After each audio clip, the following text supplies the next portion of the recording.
Hello everyone, आपका स्वागत है एजुकेशन गुरु चैनल में। और आज हम class 11th geography most important question second book का डिस्कस करेंगे। सभी चैनल को सब्सक्राइब करिए और वीडियो को लाइक कर दें। मानसून वह दूरी है जिस पर समस्त भारत का जीवन चक्र घूमता है, यानी कि भारत के जीवन चक्र की अगर बात करें तो वो मानसून पर ज़्यादातर आधारित होता है। कथन के संदर्भ में भारतीय किसान के लिए मानसून एक जुआ है, तर्क सहित स्पष्ट कीजिए। ठीक है, अर्थात सिंपल सा क्या बताना है, भारतीय जो किसान हैं इनके लिए मानसून एक जुए से कम नहीं है। कैसे है तो आगे समझते हैं। देखो, भारत के आर्थिक जीवन पर मानसून का बहुत ही गहरा प्रभाव पड़ता है। कैसे? देखो, जितने भी किसान भारत में हैं उनका लगभग 64% जो पार्ट है ना वो कृषि पर निर्भर करता है। अर्थात देखो, सिंपल सी बात है, भारत में अगर 100 लोग रहते हैं तो 100 में से 64% जो लोग हैं ना उनकी आजीविका चलती है कृषि से। ठीक है, अब कृषि में क्या करते हैं, भारत में कृषि होती है, ये सारी की सारी फसलें जो हैं मानसून यानी कि वर्षा इस पर आधारित होती हैं। कृषि की उपज कितनी अच्छी होगी कितनी खराब होगी ये डिपेंड करती है कि दक्षिण पश्चिमी मानसून द्वारा वर्षा कितनी की गई है, कितनी चाहिए थी, कितनी हुई है, ज़्यादा हुई है, कम हुई है या नहीं आई है, मानसून आया ही नहीं है। तो ये कृषि की जो इम्पोर्टेंस है, कृषि की जो सफलता है वो दक्षिणी पश्चिमी मानसून पर डिपेंड करती है। ठीक है, जहाँ पर वर्षा ज़्यादा होगी वहाँ पर बाढ़ ला देता है। ठीक है, वहाँ पर फसल खराब कर देता है। जहाँ पे वर्षा ही नहीं हो रही है तो सूखे की वजह से फसल नहीं हो पाती है, तो इसीलिए डिपेंड करती है। भारतीय कृषि की सफलता मानसूनी वर्षा के निश्चित समय पर, एक निश्चित टाइम पीरियड है वर्षा का, इस टाइम पे आएगी तो फसल अच्छी होगी। ठीक है, तो वही चीज़ आपको बताइए कि जब वर्षा की जरूरत है अगर उस टाइम पे आएगी तो ये सफल होगी। ठीक है, उसके बाद सिंचाई विहीन में वर्षा की अनियमितता तथा अनिश्चितता का विशेष प्रभाव वहाँ की कृषि पर पड़ता है। अर्थात जहाँ पर सिंचाई नहीं हो पाती है वहाँ की कृषि पर वर्षा का बहुत विशेष प्रभाव पड़ता है। ठीक है, कई बार मानसून का अचानक विस्फोट हो जाता है तो देश में व्यापक मृदा का अपरदन भी हो जाता है। अब थोड़ा चित्रों के माध्यम से समझो। देखो, भारत में जब भी मानसून एकदम सही टाइम पीरियड पे आएगा, ठीक है, तो एक किसान देख सकते हैं आप जो कि फूल तोड़ रही है, किसान है। ठीक है, इधर एक किसान ये देख सकते हैं जो कुछ फल वगैरह लेके जा रहा है, बेचने जा रहा है टोकरी में रख के। ठीक है, तो ये बहुत खुश हैं। क्यों खुश हैं? क्योंकि मानसून सफल हो गया।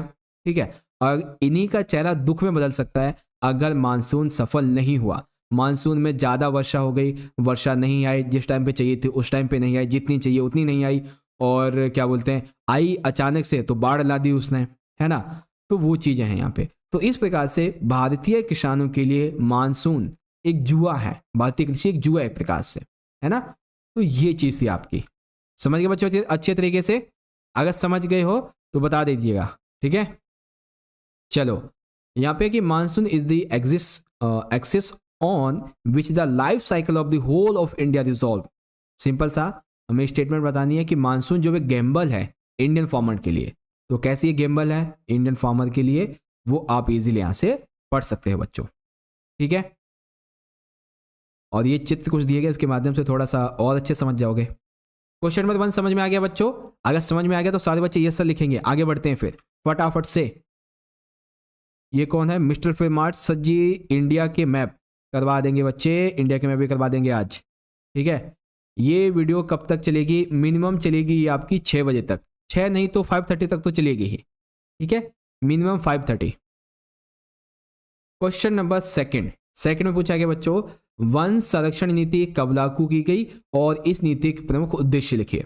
ठीक है, तो देखो, वनों को बचाने के लिए, ठीक है, वन जो कि लोग काटते चले जा रहे हैं, वनों के जीव जंतु जो हैं इनको मारते चले जा रहे हैं। ठीक है, पेड़ पौधे जो वो नष्ट होते चले जा रहे हैं, हमारा जो इकोस्फीयर है, ठीक है, वो पूरे एटमॉस्फेयर है उस पर असर पड़ रहा है।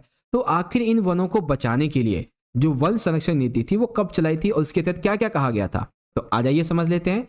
देखो, वन संरक्षण नीति भारत की आज़ादी के पश्चात सबसे पहले तो आई थी 1952 में। कब आई थी? 1952 में आई थी।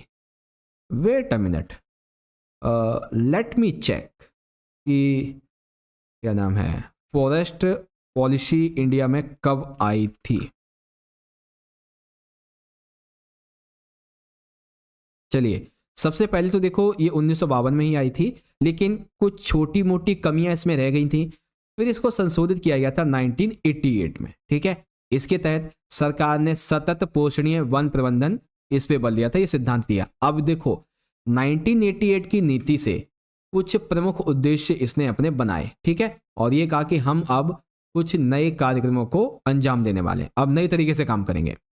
ठीक है, देखो क्या कहा, देश के लगभग 33% भाग पर हम वन लगाएंगे। पूरे भारत के लैंड एरिया पर कम से कम 33% पे हम वो लगाएंगे वन। ठीक है, पर्यावरण को संतुलन बनाए रखने के लिए हमें पारिस्थितिक जो असंतुलित क्षेत्र हैं वहां पे पेड़ यानी कि वन लगाने चाहिए। यानी कि हमें इकोनॉमी को अपनी सुधारने के लिए, इकोनॉमिकल जो कंडीशन है उसके लिए हमें ज़्यादा से ज़्यादा वन यानी कि पेड़ लगाने चाहिए।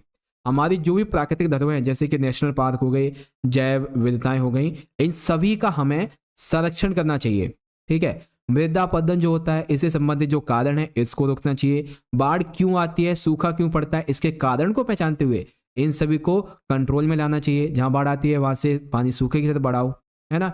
निम्नीकृत भूमि पर सामाजिक वानिकी, निम्नीकृत का मतलब क्या हो गया, जो उपजाऊ नहीं है, जहाँ पे कृषि नहीं हो पाती है, तो वहां पे वन लगा दिए जाए, लोगों के द्वारा वन आरोपण कर दिया जाए। ठीक है, वनों की उत्पादकता को बढ़ाया जाए जिससे कि वन पर निर्भर जो ग्रामीण जनजाति है, जैसे आज के टाइम पे जो वो आपका नाम है जो आदिवासी ने तमिलनाडु के जो एक हेयर ऑयल भी बेचते हैं। ठीक है, तो ऐसी ही कुछ जनजातियां हैं। ठीक है, जो इमारती लकड़ी, ईंधन, चारा, भोजन, इन सभी के लिए वनों पर निर्भर है। तो हम उनकी प्रोडक्टिविटी को बढ़ा सकते हैं वनों को लगा के। ठीक है, क्योंकि उन्हें जो हमारा मॉडर्न वर्ल्ड है उसके बारे में कोई जानकारी नहीं है, तो जंगलों पर ही निर्भर है भाई, तो उन्हें कम से कम जंगल तो मिले अच्छे से। ठीक है, पेड़ लगाने को बढ़ावा देने के लिए, पेड़ों की कटाई को रोकने के लिए जन आंदोलन चलाए जाएंगे और इन जन आंदोलनों में खास करके महिलाएं सबसे ज्यादा भाग लेंगी। ठीक है, तो यही था पूरा कॉन्सेप्ट। ठीक है, तो क्या हुआ सिंपल सा कि देश के कितने भाग में, पूरे भारत के लगभग 33% एरिया पे हम वन लगाएंगे। ठीक है, जो भूमि उपजाऊ नहीं है वहां पे वन लगाएंगे। ठीक है, वनों का संरक्षण करेंगे, लोगों को जागरूक करेंगे। ठीक है, और भी बहुत सारे पॉइंट थे जो कि ऊपर मैंने आपको समझा दिए अच्छे तरीके से। ओके सर, इसके बाद कौन सी क्लास होगी करण? अब इसके बाद की क्लास देखते हैं कौन सी लेनी है।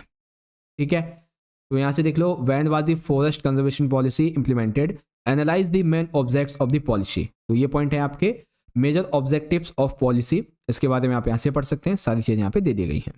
ओके, चलिए, और चित्रों के माध्यम से आप यहां से सहायता ले सकते हैं। अगला क्वेश्चन है क्वेश्चन नंबर 3। बड़े ध्यान से देखना बच्चों, अरब सागर और बंगाल की खाड़ी में स्थित द्वीप समूहों का तुलनात्मक अध्ययन कीजिए 5 बिंदुओं में। ठीक है, अरब सागर की हमें बात करनी है। ठीक है, और सर जी मैं तो अपनी क्लास का टॉपर हूँ। अच्छी बात है भाई, टॉपर है तो अच्छी बात है। अरब सागर और बंगाल की खाड़ी में स्थित जो द्वीप समूह है इसका आपको अध्ययन करना है। ठीक है, चलो देखो, अरब सागर की पहले बात करते हैं या फिर दोनों के एक ही साथ करते हैं, टाइम कम है। ठीक है, तो ध्यान से समझते चलो। अरब सागर के द्वीप कैसे होते हैं, बहुत ही छोटे हैं और आवास के योग्य नहीं होते हैं। अरब सागर के द्वीप में कोई ज्वालामुखी नहीं मिलता है। यहाँ पे टोटल जो वो 36 द्वीप है, जिसमें से केवल 11 द्वीप पर ही मानव रहते हैं। मिनिकॉय द्वीप अरब सागर का सबसे बड़ा है, जिसमें लक्षद्वीप भी शामिल होता है। अरब सागर को 11 डिग्री चैनल के द्वारा अलग करते हैं और यह पूरा द्वीपीय समूह प्रवाल निक्षेप से बना हुआ है। किससे? प्रवाल निक्षेप। बंगाल की खाड़ी के द्वीप ये बहुत ही बड़े होते हैं, लोग यहाँ पे रहते भी हैं, आवास योग्य है। बैरन द्वीप यहाँ का एक जीवंत ज्वालामुखी है। लगभग 572 द्वीप है यहाँ पे। अंडमान निकोबार इसी में शामिल है। इसे 10 डिग्री चैनल के द्वारा अलग करते हैं और इन द्वीपों की उत्पत्ति हुई है ज्वालामुखी से। ठीक है, अब अंतर कैसे करोगे? अंतर वैसे समझा तो दिया ही है, थोड़ा दोबारा समझ लो। अरब की बात करेंगे, अरब सागर द्वीप की, तो छोटे हैं, आवास योग्य नहीं है, जबकि बंगाल की खाड़ी के द्वीप बड़े हैं, आवास योग्य हैं। अरब सागर के द्वीप में हमें कोई ज्वालामुखी नहीं मिलता है, जबकि जो बंगाल की खाड़ी है यहाँ पे बैरन द्वीप जो कि जीवंत ज्वालामुखी भारत का वो मिलता है। अरब सागर में छोटे द्वीप है मात्र 36, जिसमें 11 द्वीपों पर मानव है, जबकि बंगाल की खाड़ी में 572 द्वीप हैं। इसमें अंडमान निकोबार द्वीप समूह शामिल है और छोटे वाले में, छोटे कह रहा हूँ, ये जो अरब है इसमें लक्षद्वीप शामिल है। अरब को 11 डिग्री से अलग किया जाता है और इसको 10 डिग्री से चैनल से। ठीक है, अरब की जो ये है द्वीप, ठीक है, ये क्या नाम है, प्रवाल निक्षेप से बने हैं, जबकि बंगाल की खाड़ी के द्वीप ज्वालामुखी की उत्पत्ति से बने हैं। बस हो गया आंसर। ठीक है, चलिए अगला देखते हैं। उससे पहले इंग्लिश मीडियम में आ जाओ कि compare the Arabian sea and the islands in the bay of Bengal in the 5 points. तो आइसलैंड्स ऑफ अरेबियन सी के बारे में ये लिखिए, islands of bay of Bengal इसके बारे में ये लिख सकते हैं यहाँ पे अच्छे तरीके से। ओके, चलिए अब हमारा अगला क्वेश्चन नंबर ये रहा चौथा। भारत के पश्चिमी तटीय मैदान और पूर्वी तटीय मैदान की 3 बिंदुओं के साथ में तुलना कीजिए। ठीक है, 3 कह सकते हैं फिर 5 कह सकते हैं। तो इस चीज को समझाने के लिए मैंने एक मैप लगाया हुआ है, जिसे मैंने भर भी रखा है अच्छे से, ताकि आपको समझा सकूं। ठीक है, अलग से मैनुअली बनाया मैंने इसको। देखो पहले बात करेंगे पश्चिमी तटीय मैदान की। पश्चिमी यानी कि किस मैदान की बात करेंगे यहाँ पे हम। ठीक है, और उसके बाद में क्या बोलते हैं पश्चिम, फिर आपका ये आता है यहाँ पे पूर्वी तटीय मैदान। ठीक है, अब धीरे धीरे ध्यान से समझते हैं। सबसे पहले बात करेंगे बच्चों पश्चिम की। अब पश्चिम में कौन से एरिया शामिल है, तो पश्चिम में हमारा ये वाला पूरा एरिया। ठीक है, ये जो एरिया है ना ये वाला, ये हमारा वेस्टर्न घाट, और ये वाला जो एरिया है इतना, ये हमारा ईस्टर्न घाट। अब ध्यान से समझते हैं पहले पश्चिमी घाट की। ये तटीय मैदान मध्य भाग में संकीर्ण है, परंतु उत्तर दक्षिण में बहुत ही चौड़े हो जाते हैं, जिसकी चौड़ाई 64 किलोमीटर है। यहाँ पर बहने वाली नदियाँ अपेक्षाकृत काफ़ी छोटी हैं। अब छोटी होती हैं तो ये डेल्टा नहीं बना पाती हैं, क्योंकि यहाँ पे ये छोटी होने के साथ में तेजी से बहती हैं, रास्ते में कोई विसर्प वगैरह नहीं होता है। ठीक है, यहाँ के मैदान काफ़ी कटे फिटे होते हैं, जिसके कारण यहाँ पत्तन बंदरगाह विकास के लिए प्राकृतिक परिस्थितियाँ अनुकूल हैं। ठीक है, अर्थात यहाँ पे मैदान अधिक कटा फिटा है, जिसके कारण यहाँ पे पत्तन बंदरगाह आसानी से विकसित हो सकते हैं। इसके उत्तर में गोवा, ठीक है, कोंकण तट, दक्षिण में केरल और मालावा तट इस पश्चिमी तटीय मैदान में शामिल होते हैं। ओके,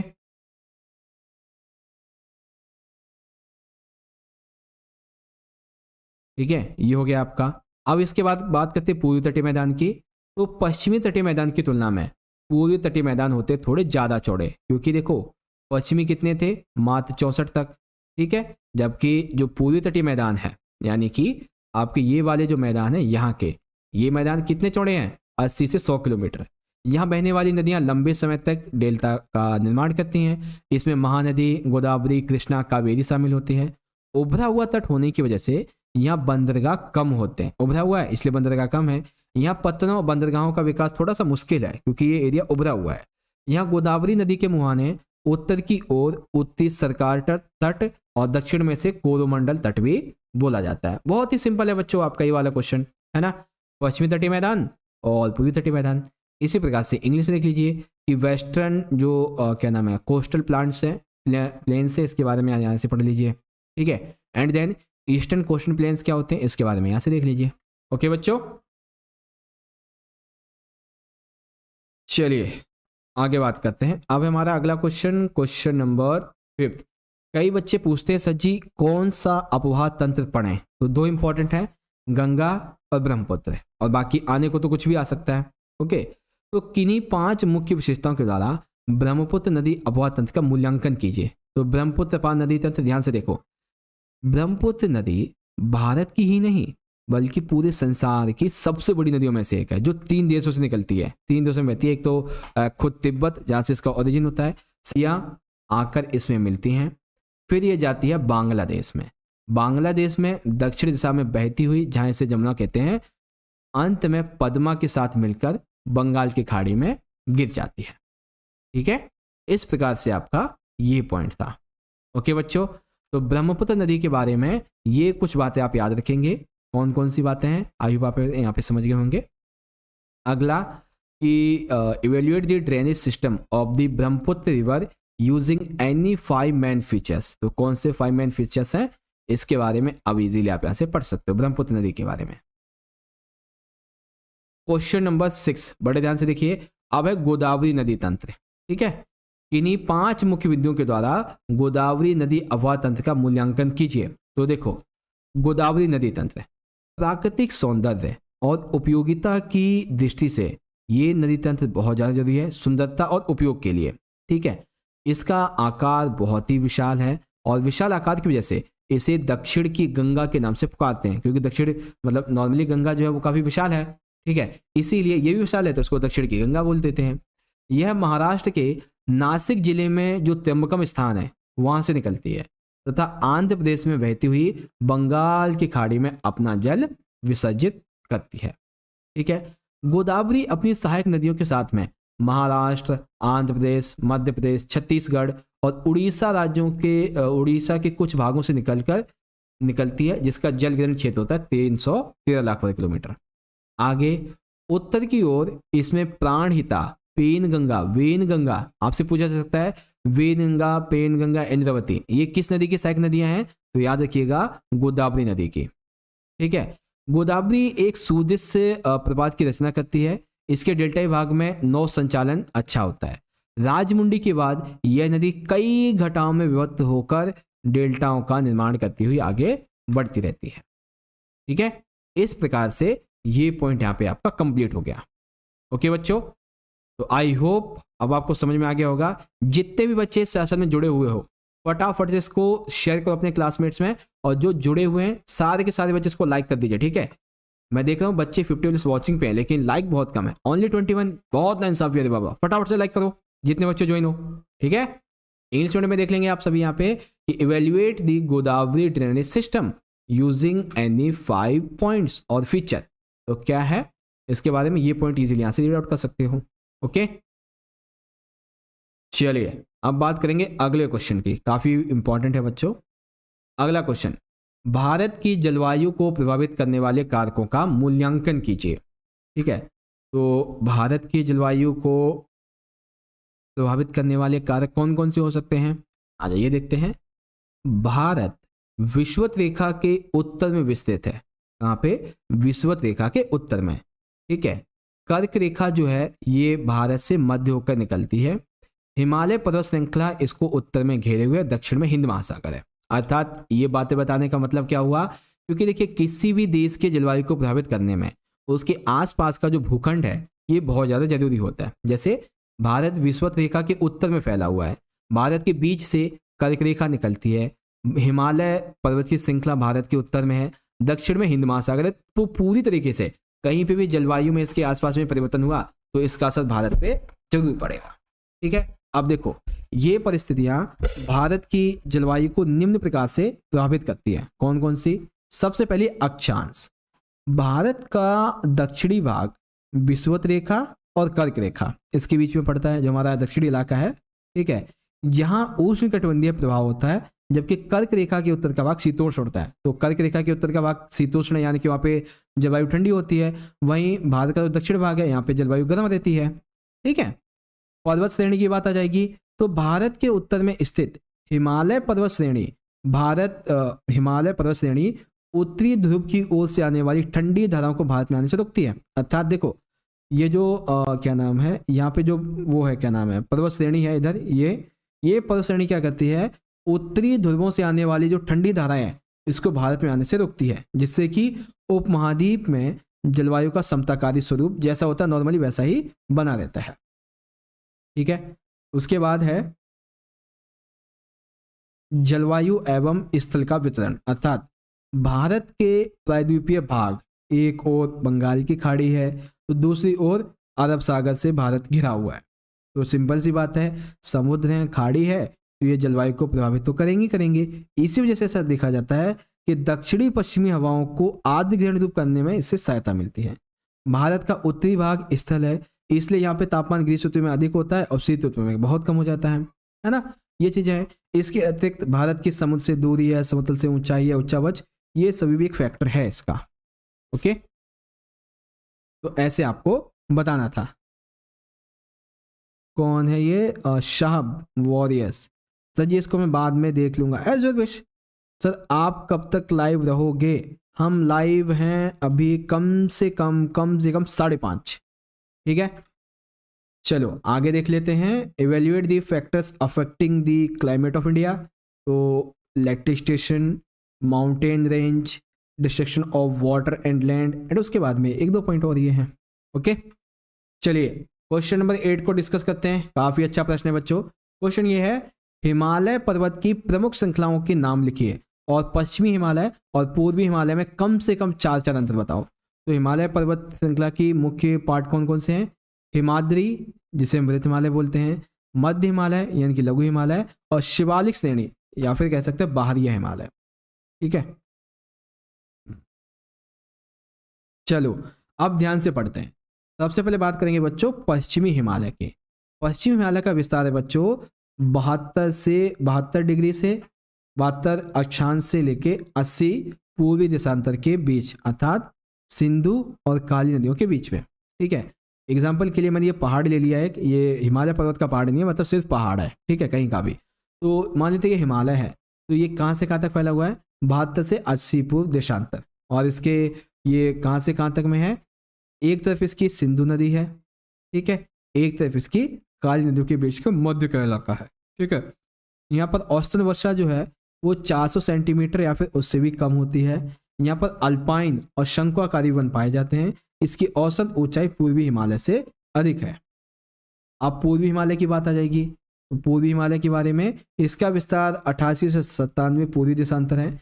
इसके मध्य अर्थात तीस्ता और ब्रह्मपुत्र नदियाँ इसके मध्य में है।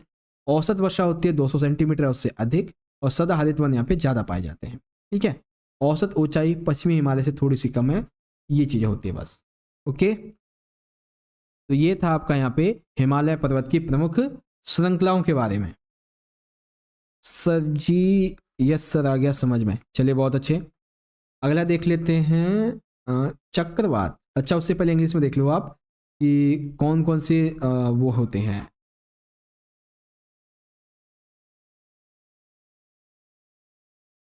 हिमालय के पार्ट, ठीक है, 3 रेंजेस होती है आपकी ये वाली। फिर वेस्टर्न हिमालय के बारे में आपको बता देना है, और ईस्टर्न हिमालय के बारे में क्या क्या बातें ये आपको बता देनी है। ठीक है, चलिए आगे देखते हैं क्वेश्चन नंबर 9। चक्रवाती आपदा क्या है? इसके विध्वंसकारी प्रभावों की समीक्षा कीजिए। तो चक्रवात जो है ये निम्न वायु दाब का वो क्षेत्र होता है जो कि चारों ओर से उच्च वायु दाब द्वारा घिर जाता है। वायु चारों ओर से चक्रवात के निम्न वायु दाब वाले, सर जी थोड़ा ढंग से देखो, चक्रवात क्या है?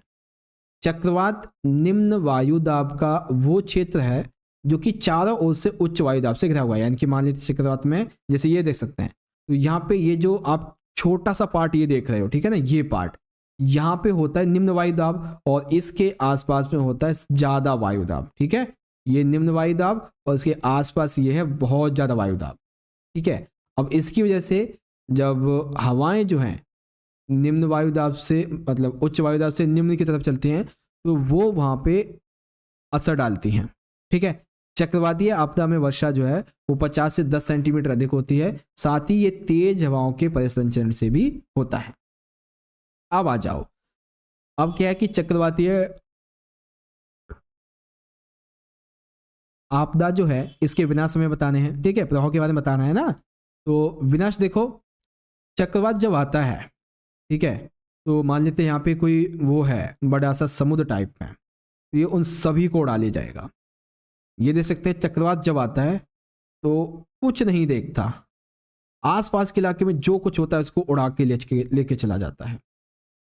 ठीक है, चक्रवात जब आता है तो समुद्र के आसपास के इलाके, बिल्डिंगें सब टूटती हैं, जलीय जीवन प्रभावित होता है, पारिस्थितिक संतुलन बिगड़ता है, लोगों को नुकसान होता है, सामाजिक सांस्कृतिक आर्थिक स्थिति खराब होती है।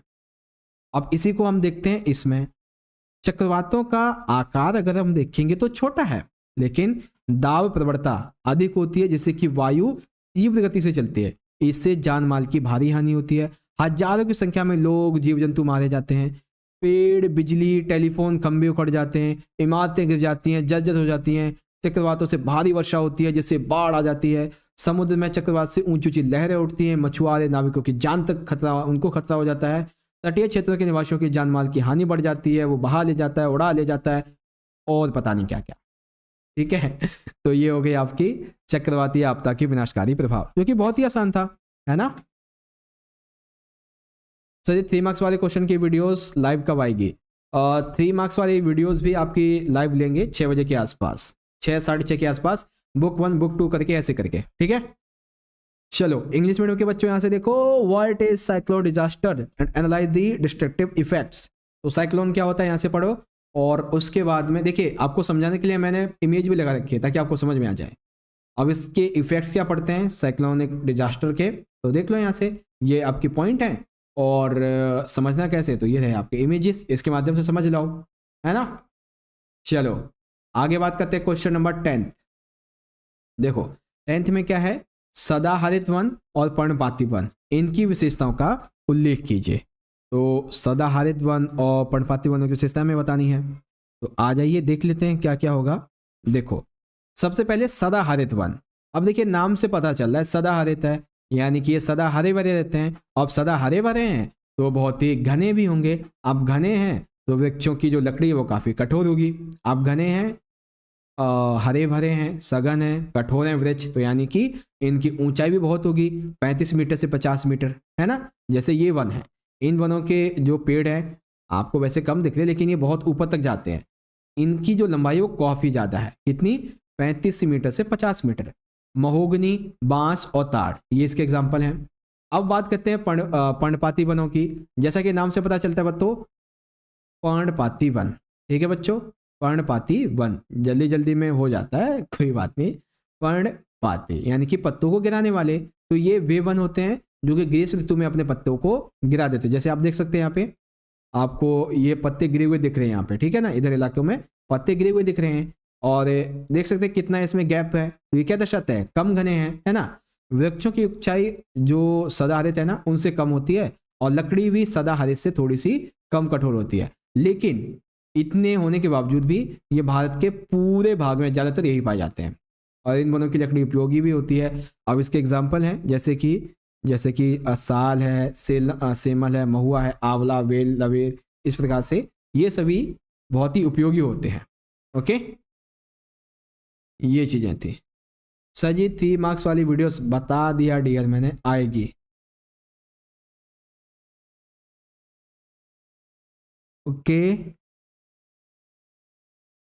चलिए आगे बात करते हैं अगले क्वेश्चन की। उससे पहले इंग्लिश मीडियम में देख लो आप यहाँ पे सारे के सारे बच्चों। देखिए एवरग्रीन फॉरेस्ट क्या होते हैं और डेसिडियस फॉरेस्ट क्या होते हैं, इसके बारे में। तो एवरग्रीन के बारे में ये पॉइंट आएंगे, और डेसिडियस फॉरेस्ट के बारे में ये पॉइंट आपके यहाँ पे आ जाएंगे बच्चों, ठीक है। समझ गए एकदम अच्छे तरीके से? जी सर जी समझ गए, बहुत बढ़िया। चलिए आगे बात करते हैं क्वेश्चन नंबर 11 की। बड़े ध्यान से देखना बच्चों। क्वेश्चन 11 क्या कहता है कि भारत की उत्तर और उत्तरी पूर्वी जो पर्वतमाला है इसके किन्हीं 5 बिंदुओं का वर्णन कीजिए, ठीक है। अब कैसे कैसे वर्णन करना है तो आज ही देख लेते हैं क्या क्या कहा गया है। सबसे पहले भारत की उत्तर तथा उत्तरी पूर्वी पर्वतमाला, ठीक है। अब इसमें देख लो क्या क्या बातें दी गई हैं। तो उत्तर तथा उत्तर पूर्वी पर्वतमाला में हिमालय पर्वत शामिल है और इसके उत्तर पूर्वी की पहाड़ियां शामिल होती हैं, ठीक है। इन पर्वतमाला की उत्पत्ति किससे होती है, मतलब किससे हुई थी, तो विवर्तनिक हलचलों की वजह से, ठीक है। और आज भी ये अपनी युवावस्था में है। हिमालय पर्वत भारत के उत्तर में चाप के आकृति के जैसा है। सिंधु ब्रह्मपुत्र नदियाँ ये इसकी सबसे अच्छी एग्जाम्पल हैं, मतलब इसमें ज़्यादा बहती हैं।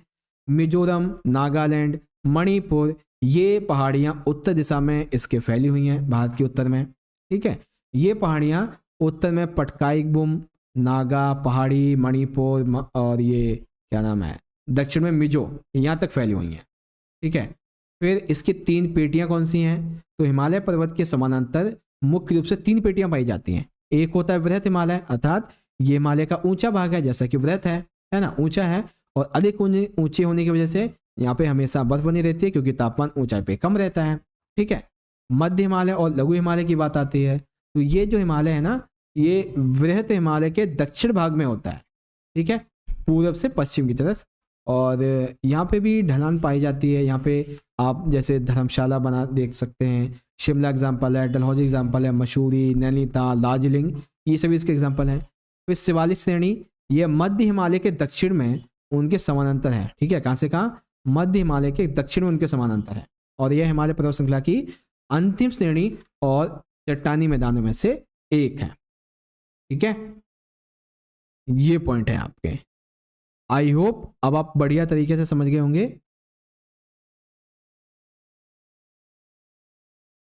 जी सर।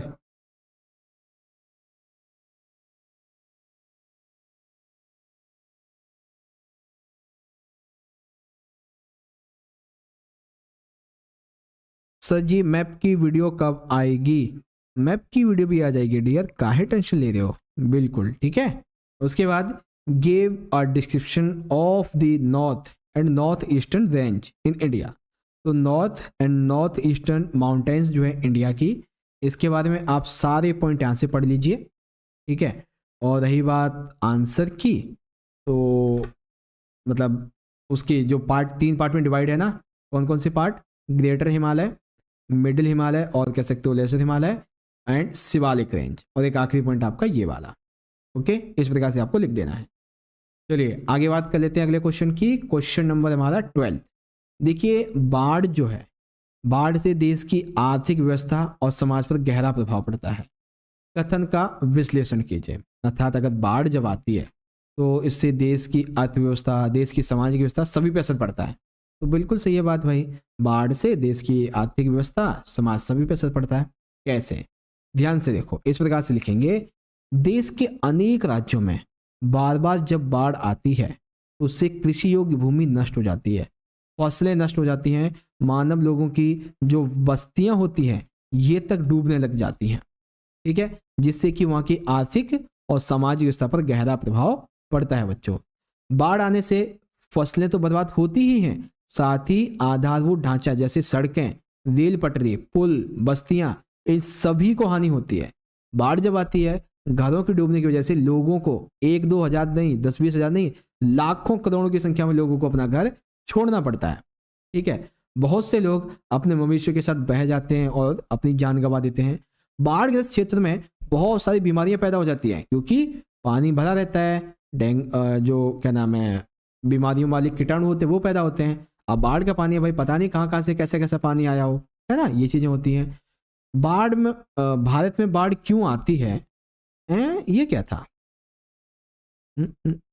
अच्छा अच्छा अच्छा अच्छा, ये हुआ यहाँ पे भारत में। ये जो बाढ़, ये कह सकते हैं कि किसी भी देश में बाढ़ आती है तो उसके क्या प्रभाव पड़ते हैं। और इसका एक दूसरा क्वेश्चन था बच्चों कि भारत में बाढ़ क्यों आती है, बाढ़ ग्रस्त क्षेत्रों का उल्लेख कीजिए और इन्हें रोकने के उपाय भी बताइए। तो ये क्वेश्चन ऊपर है आपका, ठीक है।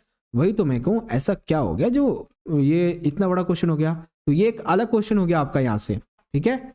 यहाँ से ये क्वेश्चन आपका अलग हो गया कि भैया भारत में बाढ़ क्यों आती है, ठीक है, और बाढ़ के क्षेत्र का उल्लेख कीजिए और इन्हें रोकने के उपाय बताओ। तो भारत में देखो भाई, बाढ़ आने के बहुत सारे कारण हैं। सबसे पहले, वर्षा ऋतु में नदियों का जलस्तर अचानक से जब बढ़ जाता है तो बाढ़ आती है। तब तक नदी के तटबंधों को तोड़ता हुआ मानव बस्तियों, खेतों और आसपास की जमीनों के निचले हिस्सों में बाढ़ के रूप में फैल जाता है। इनकी वर्षा ऋतु में क्या होता है, नदी का जो जल स्तर है, वर्षा बहुत ज़्यादा हुई तो वो नदी के जल स्तर इतना बढ़ा देता है कि वो बाढ़ का रूप लेता है। तो शुरुआत में ये नदी जल का स्तर धीरे धीरे करके नदी के तटबंधों को तोड़ता हुआ, आसपास के खेतों से गुजरता हुआ आपके गांव, आपके घर तक पहुंच जाता है, ठीक है। फिर जब ये पहुंचता है और थोड़ी और वर्षा हो जाए तो पूरे गांव को डुबा देता है, ठीक है। भारी वर्षा, उष्ण कटिबंधीय चक्रवात के टूटने, प्राकृतिक कारण, इन सभी के अतिरिक्त मानवीय क्रियाकलाप भी भारत में वर्षा लाने के कारण है, ठीक है। भारत में बाढ़ ग्रस्त क्षेत्र क्या है? तो असम, पश्चिमी बंगाल, बिहार, ठीक है, और सबसे अधिक है ये, ज़्यादा प्रभावित है। इसके अतिरिक्त उत्तर भारत की अधिकांश नदियाँ, विशेषकर पंजाब और उत्तर प्रदेश, ये बाढ़ ले आती हैं। राजस्थान, गुजरात, हरियाणा और पंजाब, इसमें आकस्मिक बाढ़ आ जाती है, ठीक है। ये चीज़ें होती हैं। अब आखिर बाढ़ को रोका भी तो जा सकता है, ठीक है। हम कुछ तरीके अपना सकते हैं जिससे कि हम बाढ़ को रोक सकें, है ना। तो कौन कौन से तरीके हो सकते हैं? तो बाढ़ को रोकने के उपाय निम्नलिखित हैं। सबसे पहले, बाढ़ग्रस्त क्षेत्रों में नदियों को तटबंध बनाना, नदियों पर बांध बनाना, ठीक है, नदियों को तटबंध बनाया जाए, साथ ही वहाँ पे बांध बनाए। बड़ी जो ऐसी नदियाँ जहाँ पे बाढ़ आती रहती है, इनके ऊपरी जल ग्रहण क्षेत्रों में निर्माण का कार्य करें, ठीक है। निर्माण का कार्य होगा तो वो बाढ़ की पानी को संभाल लेगा।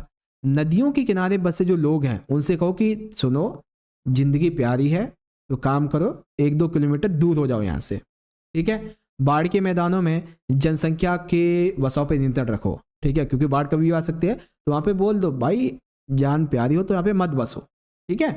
तटीय क्षेत्रों में चक्रवाती सूचना केंद्र की स्थापना करना, अर्थात जो तटीय इलाके हैं ना, जैसे भारत का पूर्वी पश्चिमी इलाका है, ठीक है, दक्षिणी इलाका है, तो यहाँ ये तटीय इलाके हैं, तो भाई यहाँ पे चक्रवात तूफान वगैरह आते रहते, तो एक ऐसा विभाग स्थापित करो जैसे कि आम लोगों को उसके बारे में पता चल जाए और वो पहले से ही अपने आप को सुरक्षित कर सकें, अगर बसना वहाँ पे उनकी मजबूरी है तो, है ना।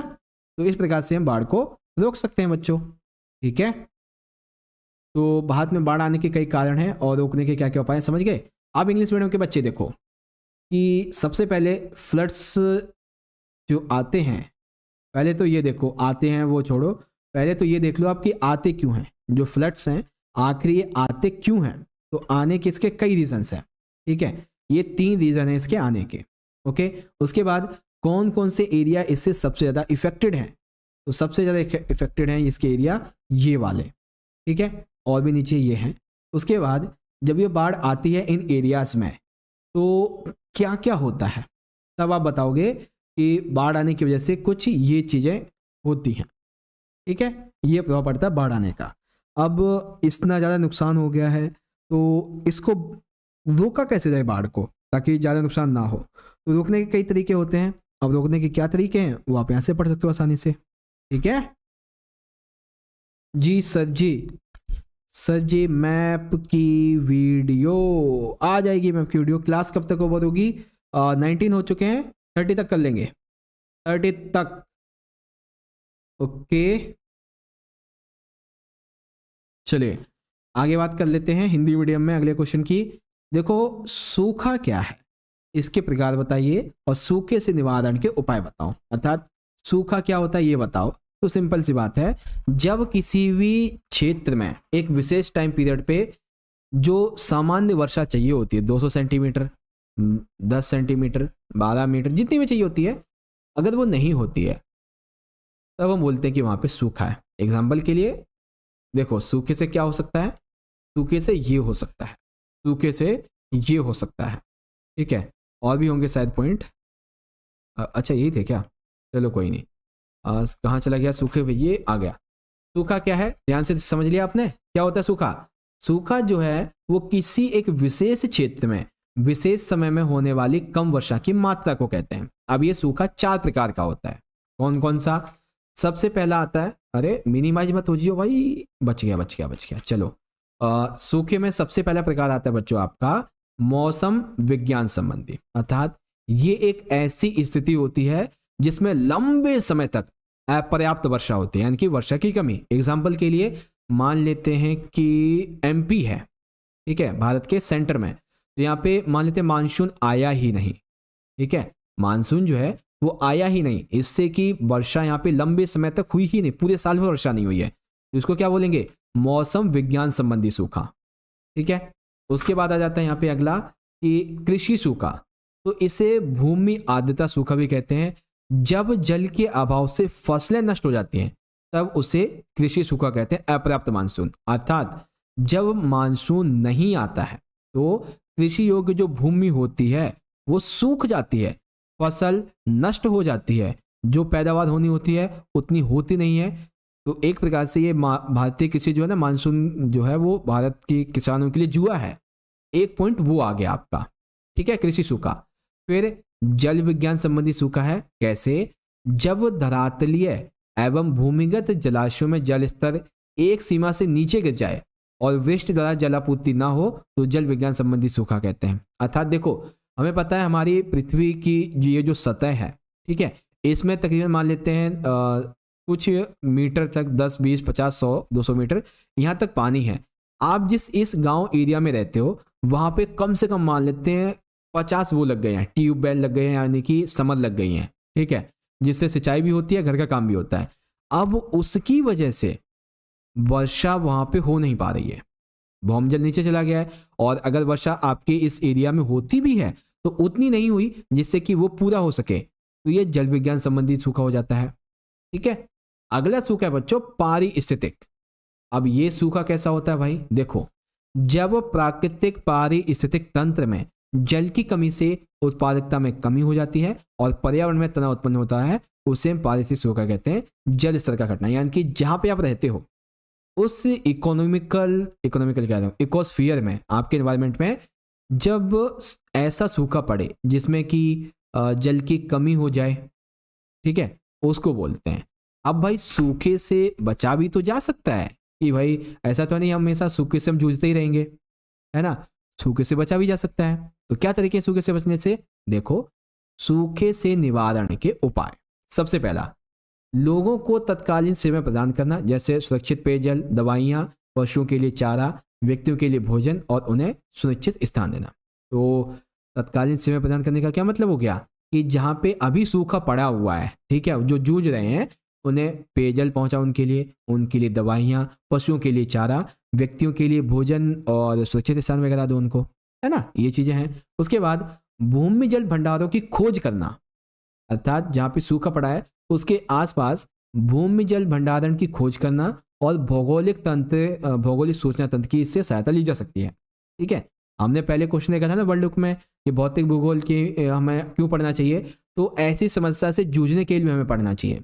ठीक है, वर्षा के हमें जल का संग्रहण करना चाहिए, अर्थात जहाँ जहाँ पे लगता है कि सूखा पड़ सकता है वहाँ पे लोगों को पहले अवेयर कर दो और कह दो देखो भाई सूखा पड़ सकता है तो पानी उस हिसाब से उपयोग करो, खास करके वर्षा का जल जो आ रहा है उसे किसी तालाब में इकट्ठा कर लो, ठीक है, बड़े से में, तो इससे तुम्हारा काम हो जाएगा बाद में। और साथ ही नदियों पर तुम छोटे छोटे बांध बना सकते हो जिससे पानी एकत्र हो जाएगा।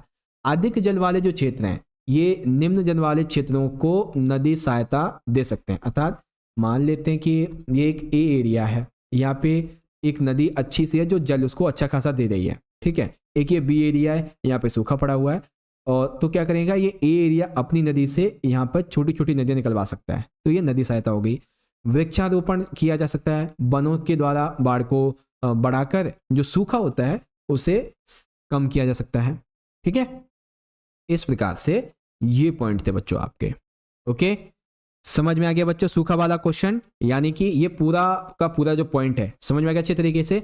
अगर समझ में आ गया है तो सारे बच्चे लिखेंगे यस सर जी और प्लस में फायर वाला इमोजी, ठीक है, यस सर और प्लस में फायर वाला इमोजी, ताकि पता लग जाए कि हाँ समझ में आ गया आपको। इंग्लिश मीडियम के बच्चे तब तक देख लो आप, व्हाट इज ड्राउट, ड्राउट क्या होते हैं, इसके कई टाइप्स होते हैं, ठीक है, पहला टाइप ये है, सेकंड आपका ये रहा, थर्ड टाइप आपका ये है, एंड उसके बाद में फोर्थ टाइप आपका ये है। फिर इसको कैसे वो कर सकते हैं, सानी सैफ, यस सर जी समझ आ गया बहुत अच्छे तरीके से। प्रिवेंशन करने के मेथड्स क्या क्या होते हैं यहाँ से पढ़ सकते हैं। यस सर, यस सर जी, यस सर जी, समझ गए समझ गए समझ गए, बहुत बढ़िया बहुत बढ़िया। मुस्कान मलिक यस सर, भाइयों अच्छी है, ये क्या था, मिस्टर फिमार्ट्स क्या बात है।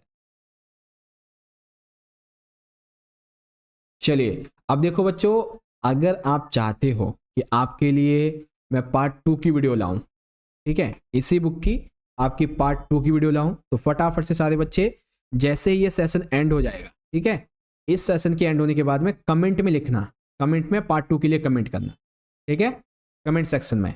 बाकी आपकी जो अगली क्लास होगी बच्चों मैं बता देता हूँ आपको, अगली क्लास जो है वो आपकी जो बुक 1 है इसके 3 मार्क्स की होगी, ठीक है, बुक 1 के 3 मार्क्स की आपकी अब अगली क्लास होगी, तो सारे बच्चे उसको ज्वाइन करना, ठीक है। हाँ 3 मार्क्स की अगली क्लास आपके 3 मार्क्स की होगी, जो कि मे बी 6 PM के आसपास होगी, या फिर कह सकते हैं 6 PM 15 पे होगी, ठीक है। तो सारे बच्चे उसको ज्वाइन करना, मैं शेड्यूल कर दूंगा और लिंक टेलीग्राम पे दे दूंगा। ओके बच्चों, चलिए अपनी जो पढ़ाई है इसको अच्छे से करते रहिएगा, बहुत बहुत धन्यवाद। जय हिंद, जय भारत, वंदे मातरम।